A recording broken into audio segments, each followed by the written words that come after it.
se met à courir. Mon premier 10 km. Je vais courir 42 km. Mon premier ultra trail, 100 km. J'ai fait 858 marathons. Comment ce sport aussi répétitif et épuisant peut passionner toujours plus de monde? Le marathon de Paris de l'année prochaine est déjà complet, même avec son prix extrêmement élevé. Vous pensez que c'est qu'en Europe? Non, en Asie, le phénomène est encore plus impressionnant. Le nombre de coureurs a quasi doublé entre 2009 et 2014. Vous pensez que c'est surtout les hommes qui courent? Non, en fait, on est à quasiment 50-50. Il y a de plus en plus de femmes qui se mettent au running encore plus vite que chez les hommes. Et d'ailleurs, on va voir dans cette vidéo des différences femmes-hommes insoupçonnées, mais qui sont impressionnantes. Et enfin, vous pensez que c'est juste une conséquence du confinement? Eh ben moi aussi, je pensais ça. Mais en fait, non, les raisons sont beaucoup plus profondes. Mais alors, qu'est-ce qui se passe? Pour le savoir, j'ai collecté les 9 hypothèses qui reviennent le plus souvent et je les ai testées en interviewant un sociologue spécialiste de la course à pied. Et j'ai même rajouté une info bonus à garder en tête. Mais j'ai aussi questionné mon club de running et utilisé ma formation en mathématiques appliquées pour les recherches scientifiques. Je vous dévoile tout ce que j'ai retenu. Si vous courez, vous allez enfin comprendre pourquoi. Et si vous courez pas, vous allez voir pourquoi autant de vos amis ont commencé. Je pense que ça va être une de mes vidéos préférées. J'ai des hypothèses. Je cherche des raisons de pourquoi c'est maintenant. Et donc, par exemple, une raison qui serait pas bonne, c'est la course à pied, c'est bon pour la santé. Oui, mais ça a toujours été bon pour la santé, dans le passé ou maintenant. Donc, moi, je cherche pourquoi il y a eu un changement. Si on dit maintenant, on fait plus attention à notre santé, ah, ok, ça, c'est un changement par rapport à, je sais pas si c'est vrai ou faux, mais. Oui, la représentation de ta santé, les actions que tu vas mener pour ta santé à travers ton alimentation, mais aussi ta pratique sportive, sont plus les mêmes aujourd'hui qu'hier. Georges Garello, qui est un historien du corps et du sport, qui a écrit une histoire de la santé, l'a très bien montré. Le rapport à la santé et la représentation de la santé a beaucoup évolué. Olivier Bessy est sociologue du sport, spécialiste de la course à pied, chercheur au laboratoire Transition environnementale et énergétique et auteur de plusieurs livres sur le sport, notamment son projet en 3 tomes, Courir de 1968 à nos jours, dont le tome 1, Courir sans entrave, est déjà disponible. Et ce n'est plus uniquement une santé en plus physique et physiologique, mais c'est aussi une santé mentale, tu vois, et sociale. J'ai commencé à courir, en fait, à la base, c'était pour perdre du poids. J'ai perdu 17 kilos. Puis en fait, là, j'ai arrêté de perdre du poids, mais je continue de courir parce que je sens que ça me fait du bien mentalement. D'ailleurs, quand on demande aux gens pourquoi ils courent, les bienfaits sur la santé mentale et physique sont les raisons qui arrivent en numéro 1 et 2. Mais c'est intéressant de voir la différence, qu'on va voir par la suite, entre quand on demande aux gens pourquoi ils courent, leurs réponses, et les réponses d'un sociologue. Parce que parfois on se trouve des explications, mais en fait il y a des influences cachées. Donc conclusion de l'hypothèse numéro 1, on fait plus attention à notre santé en moyenne. Eh ben plutôt oui. Si avec ça il y aurait des booms sur plein d'autres sports, donc c'est pas la seule raison, on continue.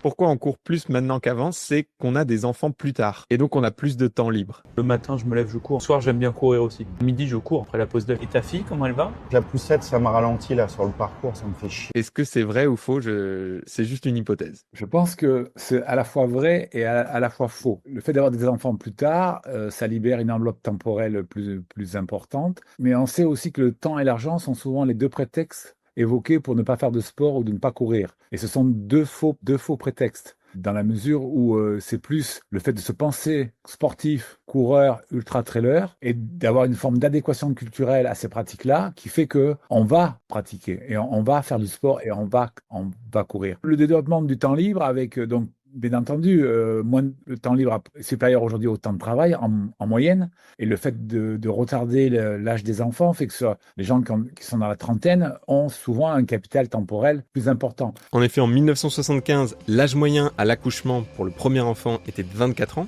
Il est maintenant au-delà de 28 ans. Et sur la même période, la durée effective de travail en France est passée de quasiment 2000 heures à peu près 1600 heures par an. Conclusion, hypothèse numéro 2.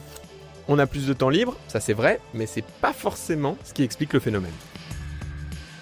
Autre hypothèse, c'est que on est de plus en plus seul et donc c'est un sport qui est plus pratique. Avant, je jouais au foot parce que j'étais sur un campus avec des amis, c'était très facile de faire un foot ou un tennis. Maintenant, je suis chez moi, je vais courir parce que sport individuel, c'est plus simple. Bien entendu, l'accessibilité, le fait que tu as besoin de personne pour aller courir et que la course à pied se prête aussi à une forme de méditation ou de respiration personnelle. À un moment donné, tu as aussi envie de te retrouver face à toi-même parce que tu travailles et que tu es constamment avec du monde, toi.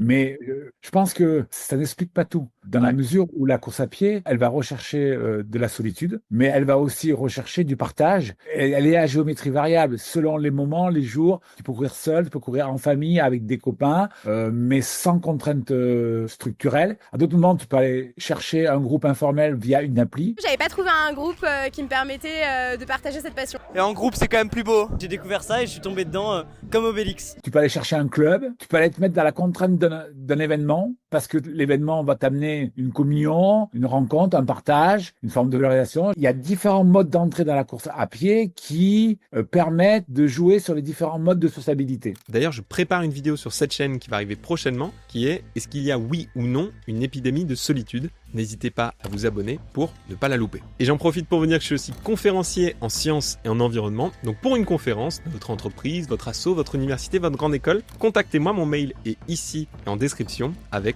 mon site de conférencier. On a donc hypothèse numéro 3, on est de plus en plus seul, ça explique pas tout.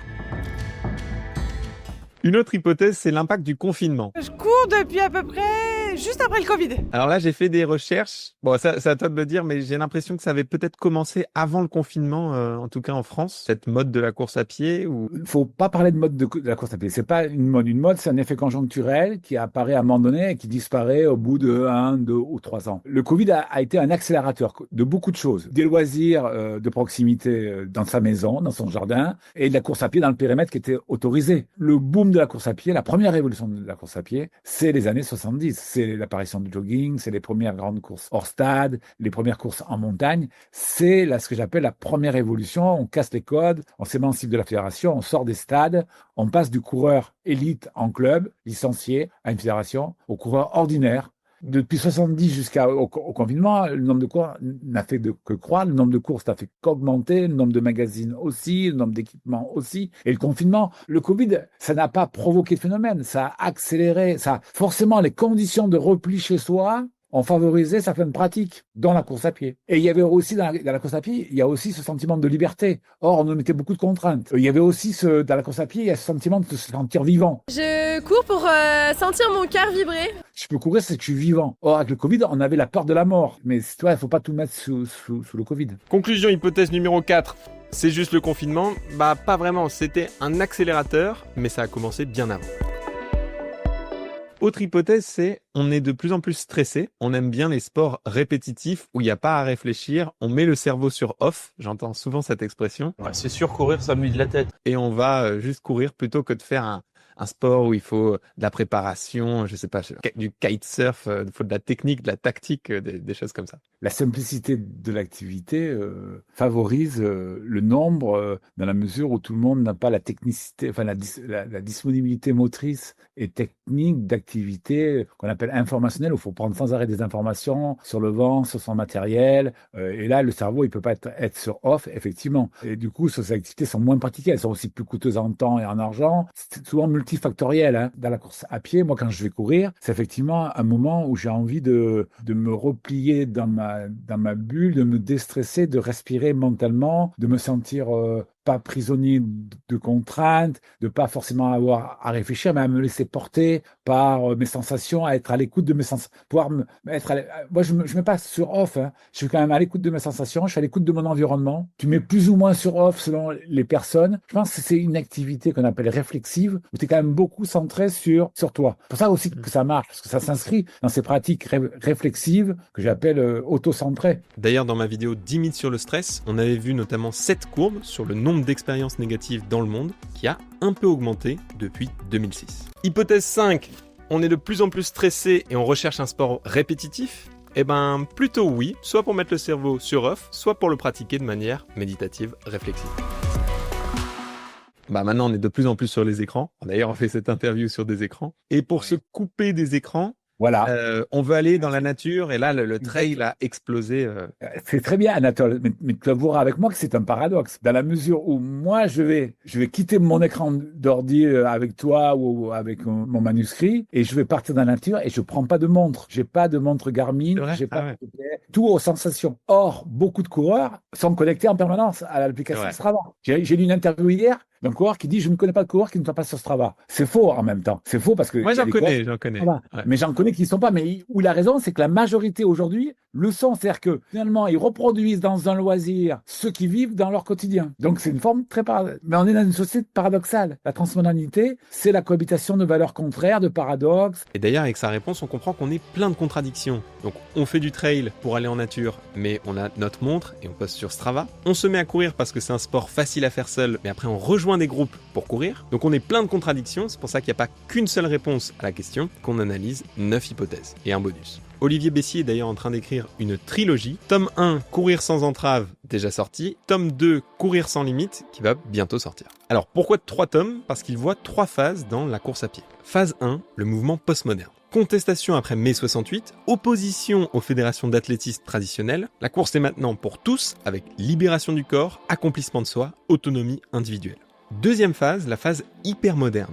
On est beaucoup à vouloir dépasser nos limites personnelles, mais aussi certains veulent repousser les limites de la pratique elle-même, avec des marathons XXL, des ultra-trails. Il y a de plus en plus d'informations pour y arriver et de valorisation de l'équipement technique. J'ai fait 30 en moins d'une heure. C'est les chaussures plaque carbone. Le Mont Blanc, c'est pour l'année prochaine. Avec les lunettes photochromiques, là, j'ai gagné un demi-kilomètre. C'est aussi marqué par la mondialisation des événements. La course à pied devient un marché global avec une surenchère d'événements spectaculaires. Et la troisième phase, la phase transmoderne, qui commencerait dans les années à peu près 2020. Là, on n'est plus auto-centré dans les performances, mais plutôt une conscience écologique et sociale qui se développerait. Il y a certains événements comme des trails en montagne qui veulent jouer sur le côté local en réservant 40% des billets à des gens qui viennent soit en train, soit à pied, soit à vélo. Tout le monde n'est pas dans la phase 3. Il y a encore des gens qui sont dans la phase 2, mais ça veut dire qu'il y a un mouvement de société qui est peut-être en train de se créer. Hypothèse 6. On veut couper des écrans et faire du trail en nature ? Eh bien oui et non en même temps. On est plein de contradictions. Avant, on pensait que pour performer, il fallait courir. Et par exemple, le concept de la zone 2, courir lentement pour courir vite, ça n'existait pas. C'était tous les entraînements à fond. Maintenant, comme on a appris, mais je pense que c'est assez récent, qu'on pouvait courir 80% du volume lentement, c'est devenu un sport beaucoup plus accessible et c'est pas juste on y va à fond tout le temps. Non, là, tu fais fausse route. Ça me plaît. Non, ce qui a beaucoup changé, c'est qu'avant, pour des pratiques d'endurance extrême, longue, on pensait qu'il fallait courir, que la seule façon de bien s'entraîner, c'était de courir longtemps à allure lente, pour pouvoir durer le plus longtemps possible. On s'est aperçu que, comme tu fais un footing, mais tu multipliais par 2, par 3, par 4, tu courais 2 heures, 3 heures, 4 heures, même pour t'entraîner pour un marathon, je te parle pas pour un ultra, tu vois. C'est toujours vrai, ça, faut toujours faire du long, travailler ce qu'on appelle en capacité aérobie à moins de 50% de ta VO2 max, à une allure où tu peux facilement parler, où tu n'es pas en dette d'oxygène et où le frein va être plutôt musculaire et non pas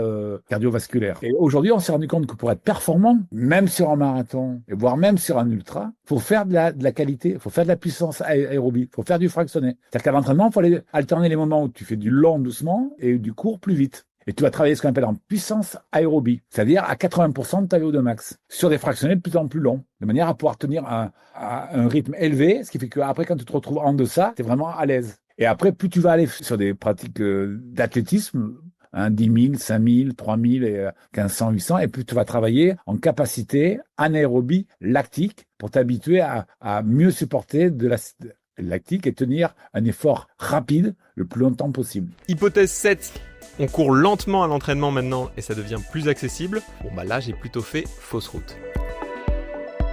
Je me demande s'il y a une mode du développement personnel et de la data.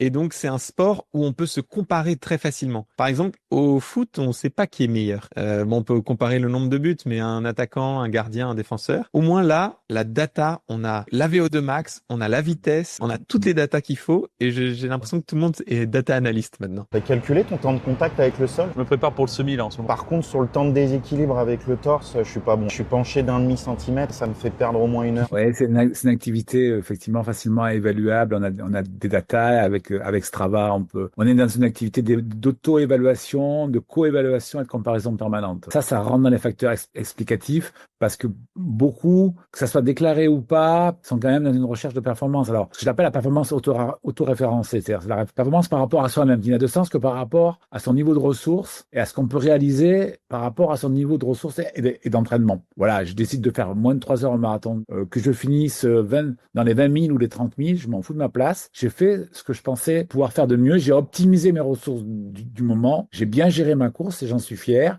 Et ça me valorise. La data devient un instrument de valorisation de ta performance et de toi-même. Hypothèse 8, c'est lié à la mode du développement personnel et de la data. Cette hypothèse est validée.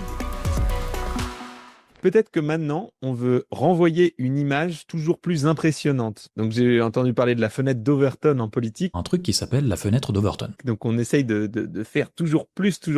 Donc, fenêtre d'Overton, c'est par exemple pour l'extrême droite. Ils vont aller dire quelque chose vraiment de très extrême. Alors, la première fois, ça fait un scandale. Et puis, il y a une deuxième. Et puis, il y a une troisième. Et puis, au bout d'un certain temps, ça choque plus personne.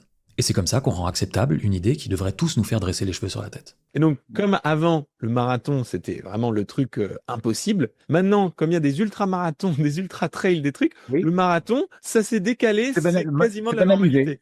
Ça s'est banalisé. Le marathon, c'est banalisé, c'est tout à fait ça. Et c'est ce qui fait que tu as des gens qui vont s'essayer, qui ne se seraient pas essayés hier. Moi, quand je me mets au marathon, je fais mon premier marathon en 89, je suis athlète depuis 74, toi, je mets 15 ans avant de faire un marathon. Aujourd'hui, quelqu'un, il va décider de faire un marathon, il court pendant 6 mois et il fait un marathon derrière. Il y a 6 mois, je me suis lancé une quête secondaire, devenir marathonienne en 1 an. C'est du jamais vu, never seen. Et c'est parce qu'effectivement, il y a plus extrême.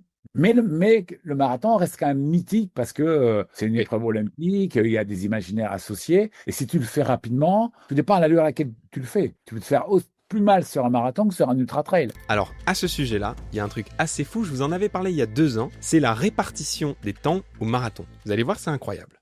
Où sont les plus gros pics ? Eh bien, juste avant les temps ronds. Par exemple, juste avant 4 heures, regardez-moi ça, c'est splendide. Il y a beaucoup plus de gens qui finissent en 3h58 ou 3h59 qu'en 4h ou 4h01. Les temps ronds fascinent, et donc quand on n'en est pas loin, on donne tout pour finir en dessous des 3h, 4h ou 5h par exemple. Passer juste en dessous d'une demi-heure, ça motive aussi, avec notamment de très beaux pics de coureurs qui terminent en un tout petit peu moins de 3h30 ou 4h30. Et maintenant, si on zoome, je trouve ça fou, il y a des pics plus petits, mais bien là, juste en dessous de 3h10, 3h15, 3h20, 40, 45, 50. Ça reste motivant, mais moins stimulant que de passer en dessous d'un horaire tout rond, tout pile. Quand j'ai vu les résultats, je me suis dit, mais les pics, c'est juste parce que sur la plupart des marathons, il y a des meneurs d'allure. Donc des athlètes bénévoles qui courent à une allure spécifique, avec un grand drapeau derrière eux, pour qu'on ait juste à les suivre et atteindre notre objectif.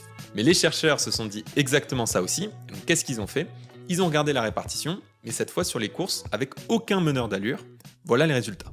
Les pics sont toujours là, et bien là, surtout aux heures pile. Et il faut voir que chez les hommes, c'est encore plus marqué que chez les femmes. Ça voudrait dire que les hommes sont encore plus motivés à avoir un résultat impressionnant, soit pour eux, soit pour l'image qu'ils renvoient. Mais en tout cas, c'est le cas encore plus chez les hommes. Alors oui, je repasse un petit peu parce que ça a effacé avec le scotch. Si vous voulez voir une vidéo où le scotch ne s'est pas effacé, je vous conseille ma dernière vidéo. J'ai enquêté sur les fake news 2.0 qui sont les mute news.